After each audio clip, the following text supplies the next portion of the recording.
Okay, welcome to ICEM On Air, Dr. Jim Ducharme. Thank you for joining us. Oh, my pleasure. Yes.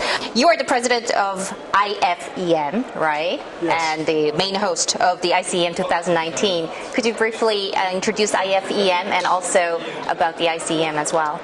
So the International Federation for Emergency Medicine is a federation of national societies of emergency medicine. We have 64 members from 64 countries, representing probably about 30% of the countries in the world. We're trying to grow that as we have as a mandate to improve emergency medical care around the world. We're trying to get countries to improve their emergency medical care, to develop the specialty of emergency medicine, and to develop emergency medical systems for their country. That's the mandate of the organization.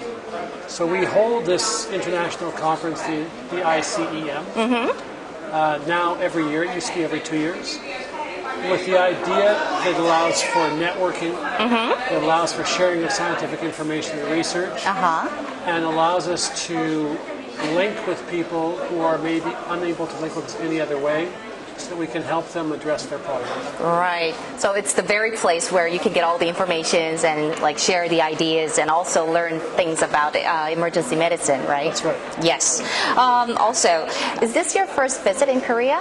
It is, and I have to say that so far I haven't seen much of Korea. Oh, not yet, right. I've been in a lot of meetings, but yes, it's my first time here.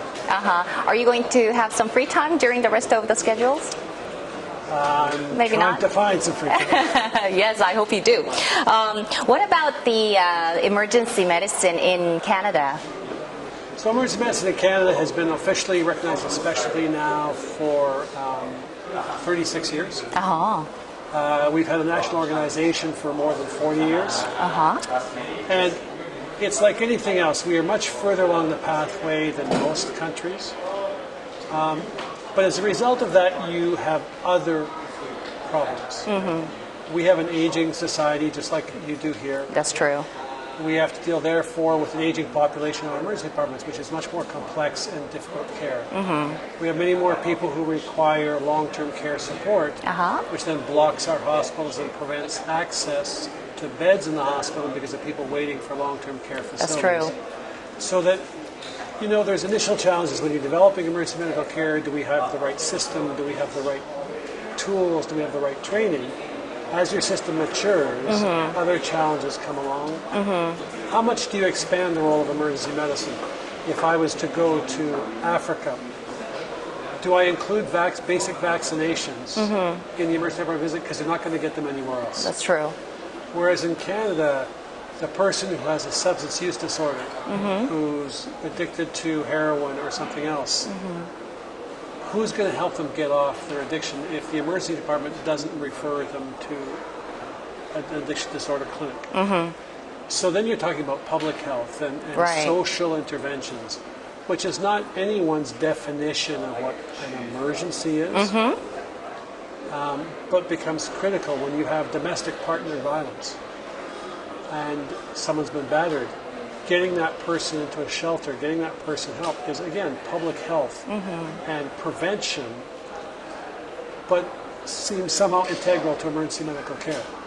So, depending on what country you're in, where you are in your development, there are challenges defining emergency medicine, challenges restricting your ability to give care.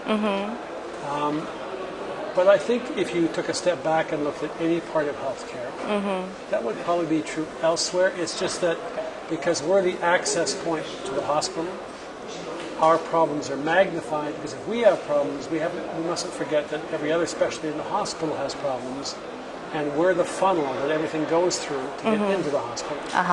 And so all the internal problems are magnified. You know, there was a phrase used for a while for emergency medicine: we are the canary in the coal mine. That you send the bird ahead, and if it dies, you shouldn't be there. Right. The emergency department, when it gets ill, when it starts suffering, it's a reflection not on the emergency department, it's a reflection on the healthcare system. And too often, be it in South Korea, be it in Canada, when you see a problem in the emergency department, it says, well, the emergency department has to fix it. Well, often the solution is not inside the emergency department. You have to fix things elsewhere in the healthcare system that allows the emergency department to function better. So it's very hard to say that emergency medicine is this. We interlink with all parts of medicine.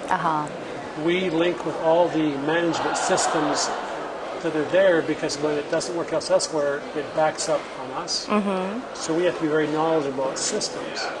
So therefore it becomes it was said in the opening plenary today, a population-based system. But in fact, it's much more of a what's necessary for your country. What's not being taken care of elsewhere. That probably can be accommodated in the emergency department. Now, you could argue for hours whether it should be accommodated. I see. But it's very easy for most countries to say, well, we don't do this or this elsewhere, it'll get done in the emergency department. And the emergency department, which is the safety net, accommodates that. Right. Okay, well, thank you. Any last things that you want to get, or any messages for the viewers and the participants of ICEM? I think that we would see a lot less people in emergency departments if people took better care of their health. That's true, in a way. We often in healthcare systems have what we call a healthcare system, but in fact it's a disease-based system. You get sick, we see you. We don't see you when you're healthy. That's true. If we could get people to address their health and exercise, eat properly, not get overweight, not smoke, do all the good things in life, we would see a lot less of people in the emergency department. That's true. Thank you very much.